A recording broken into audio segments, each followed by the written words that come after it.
Page 6. Kviat itim laTorah berov am. Let me translate word for word because these are words that are going to repeat themselves. So kviat itim, establishing times. LaTorah, to study Torah. Berov am, with a lot of people. Literally. I'll explain. With a lot of people. The pasuk says, Berov am hadrat melech. A king is respected with a lot of people. You know, when someone comes to town, and there's 2 people who come to greet them. Okay. When I come to town, nobody comes to greet me. 2 people is pretty good. But if you're the king, imagine you're the president, and you walk into a stadium and nobody's there. Nobody bothered showing up. What does it tell you? Wasn't there just that sort of issue in So, I didn't mean to get political. I'm having a bad night tonight. Look at this. Okay, when you come in, there's nobody there. So it's better when a lot of people do something together. Right. Yeah. This is the concept in halakha. Now, some argue on this concept. I'm not going to say that. Both in the Hasidic world, and I saw a letter from Rabbi Shalom Masas similarly. They simply have this custom that at the table, everybody does their own kiddush. Right. Yeah, you do kiddush, you do kiddush, and you do kiddush. And it's a very strange thing because the halakha says that when you're doing a blessing, more people doing the same blessing together is better than individual blessing.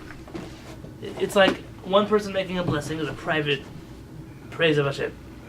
But 20 people praising Hashem at the same time, that's much more powerful. It would be better for a person to come to a house and say, no, please, you do kiddush, the Balabay.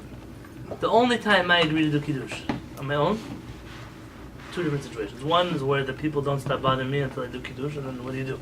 Everything the Balabay tells you, you have to do. Unless, except for 2 things. Something that's not allowed in halakha, or if they tell you to leave their house, you don't have to leave. If someone invites you for dinner, they throw you out of the house, you don't have to go. Kol she'omar lecha ba'al habayit aseh, chutz mitzeh. Yeah, you can't. You invited someone to your house, you can't throw him out. You invited a guest to sleep in your house, you come in him, he's going to stay the night because you invited him. So they push. Okay, so the Baal Habayit, it's happy for the Baal Habayit that I should do Kiddush. Okay, so I'll do Kiddush. The second situation is when the Baal Habayit doesn't know how to do Kiddush properly. They don't know how to read properly, or they're not thinking about having you in mind, or whatever. Yeah, people don't know how to hold. Then in that situation, it's okay for you to do your own Kiddush. And I don't know way to embarrass the Baal Habayit. But if they ask you, say, oh yeah, sure. You know, this house is not a house I do Kiddush.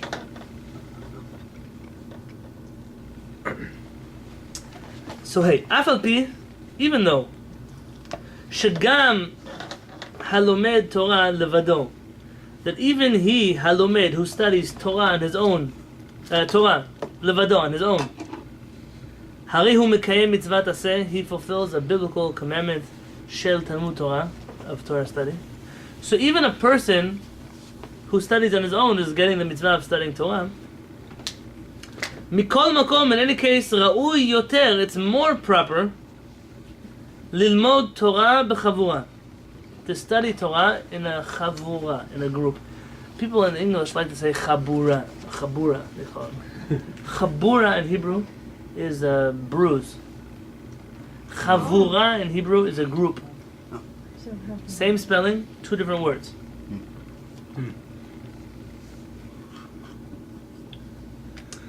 And in yeshivish Hebrew, they say, oh, do you want to give a chabura? That means, do you want to give a Torah study class?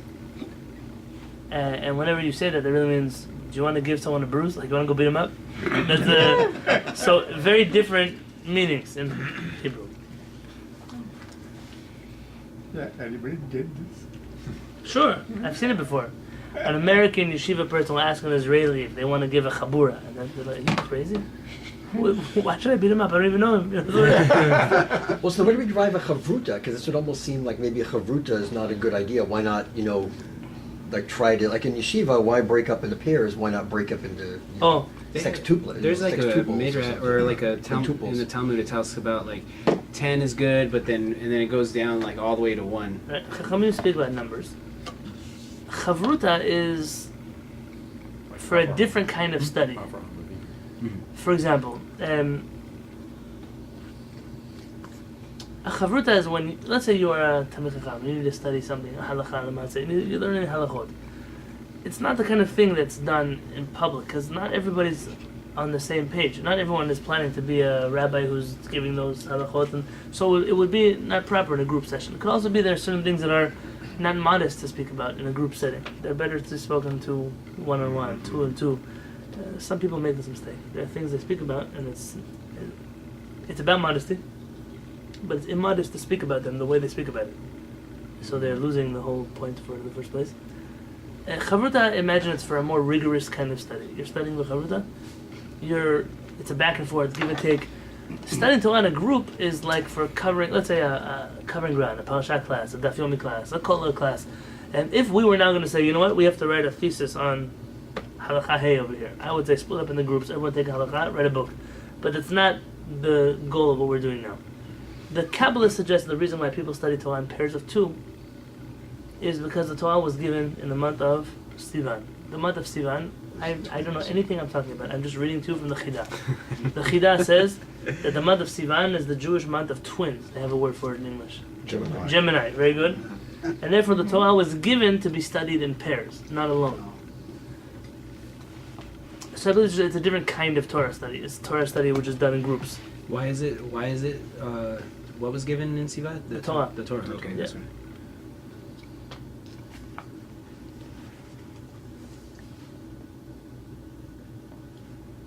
וכל שיש שם יותר אנשים ולומדים תורה, וכל, in any place שיש שם, that there are there יותר אנשים, more people, ולומדים תורה, and they study Torah ברוב עם, in a big group, עדיף יותר ללמוד כן, it's better to study Torah this way. ואמרו חז"ל, and the rabbis tell us in מסכת ברכות, אפילו אחד שעוסק בתורה, שכינה עמו. Even one person who studies Torah, the Shekhinah is with him. אלא שלא נכתבים הדברים, but someone who studies alone, his words are not written down בספר הזיכרונות, in the book of memories. I have no idea what we're talking about here. If you would open, you have to open up like an Ein Yaakov, or to see the commentaries of the Agarata, the Shaar. I'm sure Rashi has an understanding there too, but if you open up even an art scroll, Masar Brachot, on the bottom they have a footnote that explains here. אבל שניים, but two שיושבים ועוסקים בתורה, two that sit and study Torah, שכינה עמהם, the Shekhinah, the divine presence is with them. So then you just got your answer to Chavruta. ונכתבים הדברים בספר הזיכרונות. But, and those words are written down in the book of Zichronot. So alone, you have Shekhinah, but your words are not being written down. With two, you have Shekhinah and your words are being written down. אבל לא מקדימה השכינה, הוא בא, but the Shekhinah only comes before you arrive, waiting for you, אלא אחר שיושבים ועוסקים בתורה.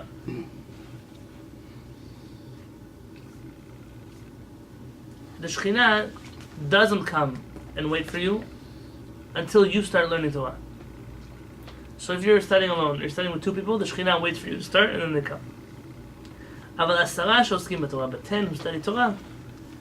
10? 10. Which I think Jack just made us 10. 10 who study Torah. מקדימה השכינה ובאה קודם שיהיו שם כל 10. Yeah, right. The Shekhinah comes before there are 10 people here. So if you're going to be studying in a group of 10, the Shekhinah precedes you. It gets here before you. So 1 and 2, the Shekhinah comes afterward. I don't have much experience speaking to the Shekhinah. And are women also included? Everybody is included in this. It's people who study Torah. Correct, but it's not a joke. I know. I'm not saying No, it's, and on top of page 7, but women can be part of the. it's a new. We live in a new world. We live in a world where Baruch Hashem women study Torah. It didn't always used to be that way. There used to be a world where even men didn't study Torah. Today you're living in a whole new world. So the two, sorry, I don't mean to backtrack. The two, you said the Shekhinah waits for them to get there, then then the Shekhinah shows up. But with 10, the Shekhinah waits for them where they're going to meet. Correct. Okay, gotcha. Before, she's already there before the start. Correct. And then the first one is just a mitzvah, but you don't. It's like a lower mitzvah, I guess. No, It's not lower, this but- doesn't affect your mitzvah status. Right. It affects the experience that you're going through. And you'll Gotcha. see it's That's a different. good When way you're in to a see larger group of people, the experience is different than when you're doing something it. alone. Right. That's true. On top of page 7, you might remember that we used to try to do this back when we first started the kollel. It didn't go over so well, but it could be that one day we'll have to start doing this again. So you'll see. Amru od Chazal, the rabbis also tell us in the Brachot, the pasuk where it says, Hasket u'shema Yisrael. Listen, Israel. Hasket literally means like a funnel your ears. Turn your ears into a funnel.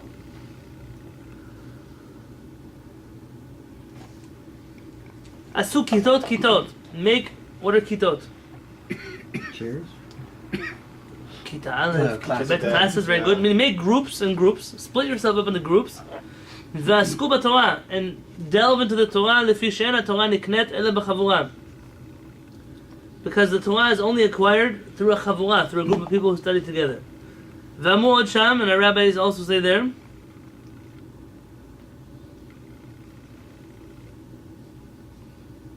Cherev, a sword should come al sonehem, on the enemies shel talmidei chachamim, of Torah scholars.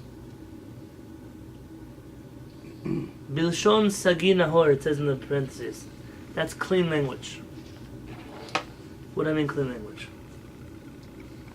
My grandfather, Alav Shalom, my grandfather, Rabbi Yaakov Biton, was very particular never to curse another person out. And from what I hear, he used to look at a person and say, you know that person? V'haborek v'en bo mayim. The Torah says when the brothers threw Yosef into a pit, the pit was empty and there wasn't even water inside of it. So instead of calling him stupid, he called him, the pit was empty and it didn't even have water inside of it. It's metaphor. To speak in a way, it's like in halakha. In halakha, we have a situation where somebody could be so overweight, halakha doesn't want to call him fat. Halakha says he was so skinny, like bones. And when you see halakha say somebody skinny, like bones, you know he's very overweight. Or when something is, you notice the Torah doesn't mention the word not kosher, tarif. It says not kosher. So it says, oh, that's treif. It doesn't say. It says Torah, that which is pure, and Einena Torah, that which is not pure. Why do you have to say bad? Just say not good. How's your experience there? Not so good. Bad? I don't want to say the word bad. The Torah is very particular to do things like this. For example, somebody who can't see, is blind, they say he sees very well. It's a perfect vision. It's meant not to use a negative name for someone. Don't give everybody nicknames that are bad. So here, whenever the Midrash or the Gemara wants to say something bad about Torah scholars, it doesn't talk about the Torah scholars. It talks about the enemies of the Torah scholars. For example, whenever the rabbis want to criticize the Jewish people, they don't criticize the Jewish people, they criticize those people who hate the Jewish people, the anti-Semites. And whenever you see the Gemara say the haters of the Jewish people, it actually refers to the Jewish people. The Gemara just doesn't want to write it that way.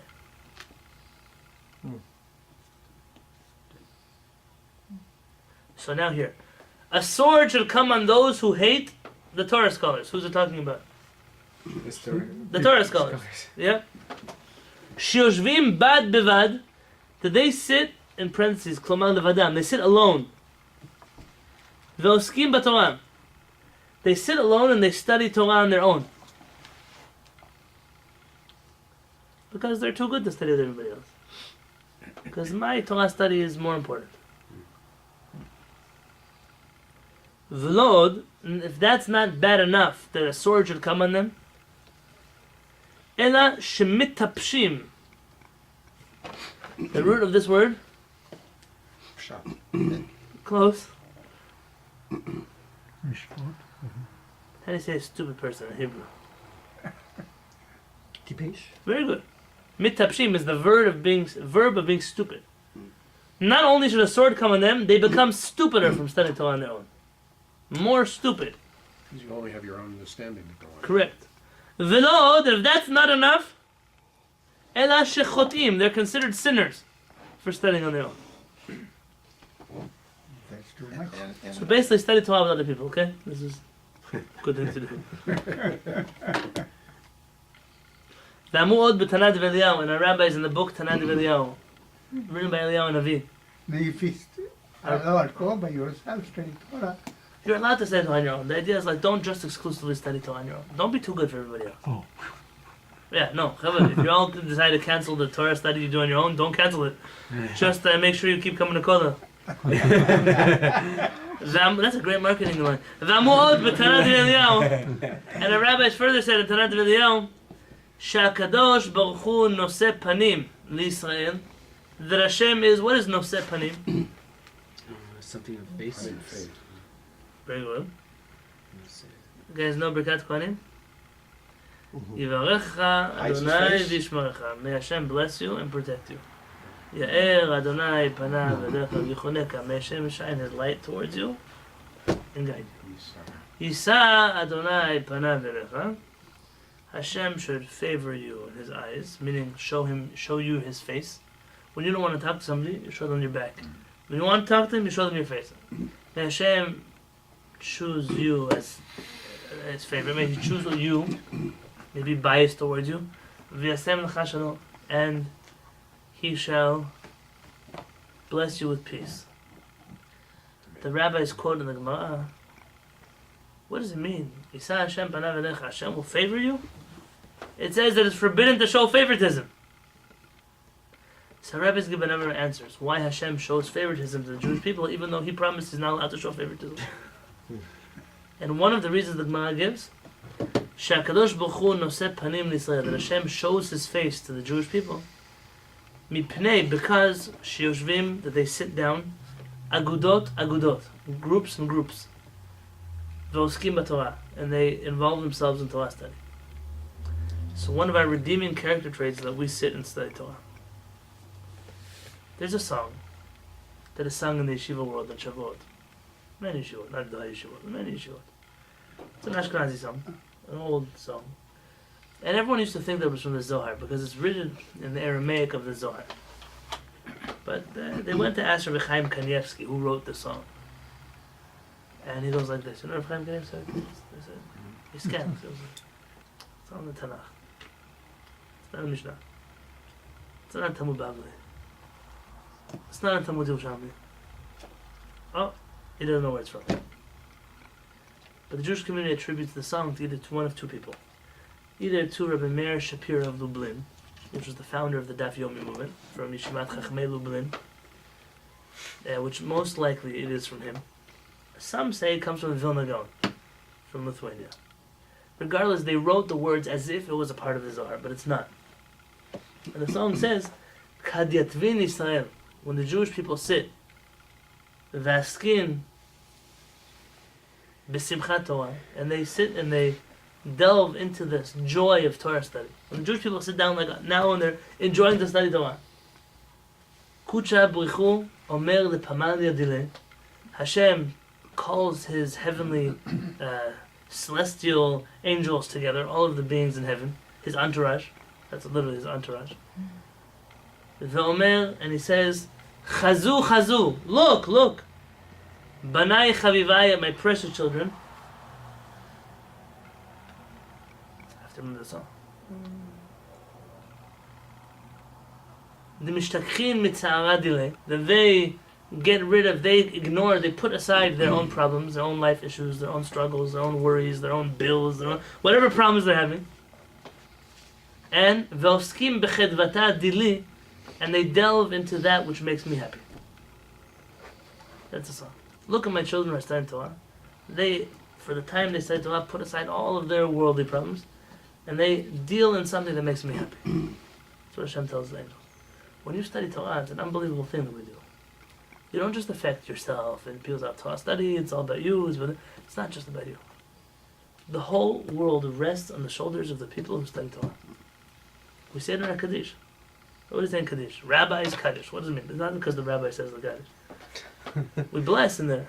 You know, the Yemenite Jewish community, they used to bless the Rambam in Kaddish. What does it say in Kaddish? B'chayechon, uv'chayeduch beit Yisrael. In your lifetime, in the lifetime of all the Jewish people. and then they would add in there Uvichaye Rabbeinu Moshe ben Maimon, and the life of Rabbi Moshe ben Maimon. For many, many years, this was the nusach in the Yemenite. Today, nobody says like that. Not that I know. But that's how influential the Rambam was in the Yemenite Jewish community. In his lifetime, also, the Jewish people should be saved. We say in there, Al Yisrael, Val Rabbanan, Val Talmidei, on the Jewish people, and on the rabbis, and on the students of the rabbis, Val Talmidei Talmidei, and on the students of their students. The Advin Vaskin Bo'etah Kedishta, that sit down and study the Holy Torah, the B'chol Atar V'atar, in every place. It should be for them and for us and for everyone. Shlama, China, V'chizda, V'chayim, we should be blessed with goodness and prosperity and food and wealth. And that's the blessing we give. We bless our rabbis in the Kaddish every time we say Rabbi's Kaddish. If a person doesn't value those who study Torah, he probably should stop saying Kaddish. I once told the person not to say Kaddish. Not to? Not to. All he liked to do was hate on rabbis and hate on tzaddikim and hate on people who study yeshiva. And so once he had to say Yortzeit for his father, I told him he probably shouldn't say Kaddish. I'm not afraid. What am I going to tell him? He's a liar. So you're now blessing all the people you hate. So skip it. Skip that line. What did he do? He did tshuva. Baruch Hashem. He realized, listen, he doesn't want to be a liar. So if the Kaddish, now this is amazing the Jewish people. If the Kaddish says that I have to love the rabbis, what am I going to do? I have to love the rabbis. What can you do? Baruch Hashem, that was a good story, a good outcome. Yeah. But sometimes a person has to. There's a story, I don't remember which was Shiva, I don't remember. There's once a certain person who was planning on marrying somebody who wasn't Jewish. And when you're a rabbi, you sometimes have to take risks. You don't know. Sometimes you're put in a situation and it's Hashem, you put in my mouth whatever I need to say because I don't know what to say. And you feel that in any time you are ever in a situation in your own life, it doesn't have to be a rabbi, where you feel like that wasn't planned, that came out and it came out very good, it worked out well. That's called siyata dishmaya, help from above. Hashem helps you randomly in your life in different things. Because you didn't come up with that. It's like a good musician, a good artist. They know they don't draw or play the music that they play or paint the paintings they paint. They're receiving a download, so to speak. Right. See, today you have a word for that. We didn't used to have a word for that. Siyata dishmaya, you're downloading something. That's what we say in the middle of beginning of Amidah. Adonai, Hashem, sivatai tiftach, open up my lips, ufi yagid tilatecha, and let my words, let my mouth praise you. Meaning, I don't know what to say, Hashem. Why do I not know what to say? What does David HaMelech say? Ma ashiv l'Adonai kol tagmulo yanai. What will I say to Hashem? What can I give to Hashem for everything He's done to me? What can you? Hashem has given you everything, so what do I have to give Him back? Oh, here Hashem, I'll pray to you a few times a day. That's enough, you think? Here Hashem, I'm going to put 25 cents in the tzedakah box in the morning. 25 cents, you pay more for your parking and your work. What can I give back? I don't know what to give back. So when I stand on Amidah, I say, Hashem, let my mouth open up and say the right things. I don't know what I'm supposed to be saying. So there was a story. Sometimes you're put in a situation. There was a story about a famous Rosh Yeshiva here in this country. One of the yeshiva students decided he was marrying a non-Jewish girl he had met in college. And he was avoiding the Rosh Yeshiva for a long time. Because you're not going to invite the Rosh Yeshiva to your wedding with Bridget. You know, it's not going to happen. So, you didn't know what to do. At a certain point, the Rosh Yeshiva heard the wedding was about to happen, a week or two away. And he called the yeshiva boy, you should come meet with him. He said, it's been years, but come sit in my office. And the yeshiva said, listen, I am not willing to be coerced and you're going to force me. And he said, I'm not willing. I love her, I'm going to marry her, that's what it's going to be. So I didn't ask you to do that, I just asked you to come visit with me. He comes to visit with him. He says, come. He brings him the best cousin. And he says, come open up their own Kodesh. So open up their own Kodesh. He opens it up. He says, take out any one of the Sifrei Torah you want, take it out. He takes it out. He says, now, throw it on the floor. I said, are you crazy? It's a Sifrei Torah. He said, actually, throw it on the floor. He said, I'm not going to, what kind of crazy person throw a Sifrei Torah on the floor? He said, oh, you're not done. You throw it on the floor and I want you to dance on top of it. Step on it. He said, I'm not going to throw it on the floor and step on it. He says, that's what you're going to do in a week from now. Why not It's worse than throwing a Sifrei Torah on the floor. He said, it's a lot more you're throwing away than just a book. And this person started crying. And he did tshuva. Sometimes you have to know where to go. Listen, I don't have the guts. Probably by me, they're gonna throw themselves on the floor. So I have to be careful, you know. But this idea, sometimes you have to know what's the right thing. HaKadosh Baruch Hu, we do all kinds of things sometimes obviously that we're not supposed to be doing. Like you have people in your life that you love that are not so great. And when you see that, you see when other people don't, they struggle with that. It's hard for you, somebody you care about, that other people struggle with. So why are you able to get along with them and other people are not able to get along with them? What does it say? Al kol pishayim tichaseh ahava. So when I was in yeshiva, I read a chapter from Rabbi Yosef. And he said the hardest thing for him, being a rabbi in Israel, was meeting a new generation of rabbis that didn't know psukim from Tanakh, because they didn't study a lot of Tanakh. So it used to be in the old rabbis, every other sentence was a verse from Tanakh. You know, they would throw it in here, throw it in over there. And at that point I made a goal in my life. I was going to study as much Tanakh as I can to learn a lot of these phrases. Now I'm nowhere, my grandfather 1,000 times knows more Tanakh than I did. But I'm trying. When here, we've quoted today a number of psukim. When you hear a good pasuk, write it down, use it somewhere else. Put it in another context. What does it say? Shir Shirim? Al kol peshayim tichaseh ahava. Love covers all blemishes. Love is the greatest makeup. If you love somebody, you don't see their flaws. You don't notice it. It's like a person who, breaks up with their boyfriend. And they don't realize all the bad things about them until they leave them. Because while they were with them, they were too enthralled with them. Now normally that's a good thing. Normally that's the reason why husbands and wives manage to stay together, even though neither of them are perfect. It's why kids and parents are able to get along with each other, even though neither of them are perfect. Because there's more that we care about each other. I mean, there are what we call in English redeeming qualities. There are some things that they redeem this person in our eyes. But you don't love a person, so there's no redeeming qualities. I don't need to put up with you. I didn't put up with you. I want that person. I said, listen, I put up with enough people. You, I don't have to put up with. It's not. I don't have enough time in my life to put up with you. Sometimes it's the rule in life. So HaKadosh Baruch Hu finds in us redeeming qualities. Even though we might be this, and even though we might be that, and even though, Hashem says, but look at them, they study Torah together. Look at how much they care about my Torah. Look at Am Yisrael. And this is what I do, I love them. Hashem is making what you, if you were a therapist, you would tell your client you're making a stupid decision. It's a bad decision. They're an abusive person, and you love them anyways because of the good times. But Hashem says, listen, I can handle it. Yeah, Am Yisrael, we're in an abusive relationship with Hashem. We abuse him a lot. A lot. We take and we take and we take, and we barely give anything back. And when do we come to Hashem? When things are bad. We complain to Hashem. Somebody gets sick, we pray for them. Somebody loses their money, we come pray. When we have money, we go to all the big gala banquets, we're the VIP parking, we're the top of the world. Oh, when Hashem takes away my money, it's his fault. So when I make money, it's my job. I take all the credit. When I lose my money, only Hashem can take away my money. When I'm healthy, that's all my credit. I do. When I'm not, no, now I blame Hashem on everything. Not everything we do wrong is Hashem's problem. He helps us out. He'll be with us.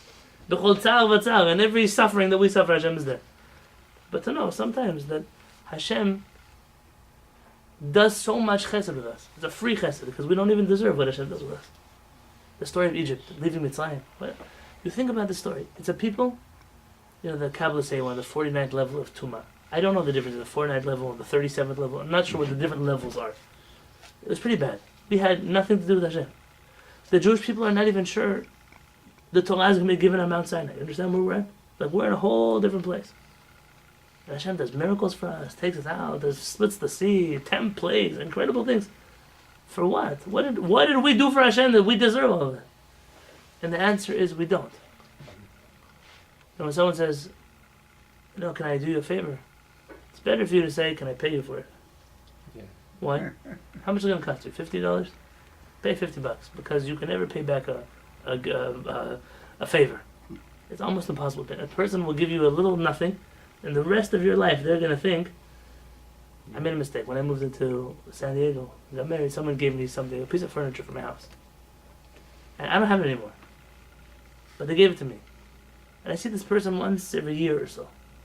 And when they see me, you should see the way they talk to me, as if they bought me my house or something, as if they're my benevolent benefactor and who I live under. Oh, you use piece of furniture that I shouldn't have said yes in the first place, but I did. So I'm gonna suffer from that until either the furniture dies somewhere or they're gonna die somewhere. That's my whole life is gonna be like that. So it's better for you to say, I'd rather pay. But with Hashem, there's nothing we can pay for Hashem. So at the very least, take from Hashem because you have no choice. But don't go to the soup kitchen and spill the soup on the manager's head. He didn't do anything wrong to you. He's trying to feed you. If a stray cat showed up in my backyard. So, you want to give him food and he might bite you. It's a crazy thing. I'm giving you food. It says, don't bite the hand that feeds you. Yeah. We bite every single day the hand that feeds us, myself included. How many times do you do things, Tasha? Just please, all I'm asking for you is don't do this. I'm not asking you to do something, just don't do something. Stop going to that restaurant that's not kosher. Stop. I don't make you eat anything. But don't eat the things that hurt me. And what do we say? Hashem does make a difference. You pay my bills, you take my kids to school, you make sure that I'm healthy, you make sure that my wife loves me, and I'm going to still do whatever I want. What kind of crazy relationship is that? And then we have the chutzpah to say, you know what Hashem does to us? You know what Hashem did to us in the Crusades? My friend, you weren't even in the Crusades. What are you? You have calculations like for something he didn't even do to you? Why? What kind of crazy relationship we have? We're like the crazy relationship we're in with Hashem. He does and he does and he gives and he gives. He's there and he's there. And we always find the thing that he did wrong. No matter what Hashem does, we're still not happy with him. You ever met somebody and say, "Oh, how you doing? I am doing terrific, Baruch Hashem." The only guy that I know that does that is he smokes his whatever he smokes at the end of the parking lot over there. Whenever you walk by him, how you doing? I am terrific. We should give some whatever he's doing to the Jewish community. Maybe everyone will say terrific. Every time I ask him, how you doing? Things could be better. Why is that your answer? Say, good, Baruch Hashem. Rabbi Nachman of Breslov says, we started with him, so we're going to end with him. Rabbi Nachman of Breslov says, Hashem says, hi, someone asks you, how's your day going? They say, I have a really bad day today. Hashem says, do you think that's a bad day? Do you want to see a bad day? Watch, I'm going to give you a bad day. He says, but if someone asks you, how's your day today? You say, my day is terrific. Hashem says, that's terrific? That's nothing. You want me to show you what terrific looks like? It's up to you. You decide the way we complain and we complain and complain. Hashem, it's almost Chalila because we're not supposed to say such things about Hashem. But it's almost like you're in that relationship with a person who just stops trying because they can never make you happy. But when they do little things and it makes you happy, how much more so they want to do more for you? Have that relationship with Hashem. Always encourage. Thank you very much. We're studying here Torah. The reason why HaKadosh Baruch Hu makes our lives good is because we sit here and study Torah. I am certain that if in Kehillat HaShamayim we stop studying Torah together, we do what other places do. We come, we pray, we have movie night and football games, and we do group events where they sing Israeli folk dancing songs. If we did all the things that other Bate Knesset did, I guarantee you, we wouldn't be able to make it through a month. I guarantee you. But because we study Torah, the reason that you are here, what you have created is a shefa, a channel of goodness that comes to a Kehillat. Hashem says, look, these are people who come study Torah. And not just Torah, not any Torah. They study Torah that's useful for them. And not just useful, they come here at the hours when everybody else wants to sit on the couch and watch a movie, or when everyone else is eating popcorn or going to sleep or hanging around with their wives or their Kindles or their whatever they're doing. These people are so crazy. They get out of their bed at 8:30 at night. They come here, they study Torah till 10 o'clock at night, and they go home and they still have to get ready for bed. You don't think HaKadosh Baruch Hu loves you for that? Like Rabbi said, when you sit down and study Torah, and right now when you're studying, you're not thinking about all the problems in your life. Because you have things that you could be doing now. You have phone calls you should be making, and accounts you should be logging into and checking out, and all kinds of other problems you're dealing with. But you chose that for an hour and a half on Monday, Tuesday nights, I'm putting that on the side. My bracha is that you get the tzachar of seeing Hashem's whole entourage giving you a blessing. Look at these people that leave all of the tzar that they have, all of the suffering they have, and they come and study Torah. And they say, Hashem, this is what makes me happy. I'm happy with this. So Hashem should bless us to always have this attitude, to always have this approach, and you'll see we'll go from chayil to chayil, from strength to strength, from learning to learning. But Hashem, next week we'll be continue the next chapter of what about a person who doesn't know how to learn Torah. So what should he do? I don't know how to read Hebrew. I don't have a book in English. I'm not able to read. I'm not able to study Torah. So what can I do? Now today you just go to YouTube. It didn't used to be that simple. You didn't know how to study, so you were alone. What are you going to do? There's still people like this. I have to tell one last story. There was There's a couple somewhere. There are only 2 Jewish people in the whole city, a husband and a wife. And so they study everything together. Tonight is Parsha class. They sit down and have a Parsha class. Tomorrow night, Talmud class. They have a Talmud class. They do everything together. But that's a very special thing. How do they do it? They don't know how to study Torah. They have Art Scroll, they have Feldheim, they have all these printing presses that are put together, Jewish books in Hebrew and English. That's an incredible thing. We didn't used to have that. And you know the hardest thing about writing those books in English? I was going to write my book in Halakha in Hebrew. And Hashem had it, I was reading a Kehillat, and the Kehillat says, stop, you're thinking of writing a book in Hebrew? Don't write it in Hebrew. He says, because most of the people in the country that you live don't speak Hebrew. That's it. He says, why are you writing in Hebrew? Because you want to show how much Hebrew you're a big Torah scholar. He says, do you know how many Talmid Chachamim write books in Hebrew and nobody ever reads them? So they just sit on a shelf in some library, nobody ever reads them. He says, but you can write a book that the people of your country, this is right, Anshe Yirot, the people of your city, they need it. It's something that they need to read. He says, so write it in their language. Says, oh, but what's going to happen? You're right. He says, that 50 years from now, you're going to be sent into a different exile. How many people wrote books in Portuguese, in Spanish? They wrote books in German, they wrote books in Polish and Russian. We have all kinds of books, and we can't read them today because most of us don't speak any of those languages. So what about those authors? Now their books are definitely sitting in the dust. He says that Kehillat, but it's because of those books this Jewish community are still alive today.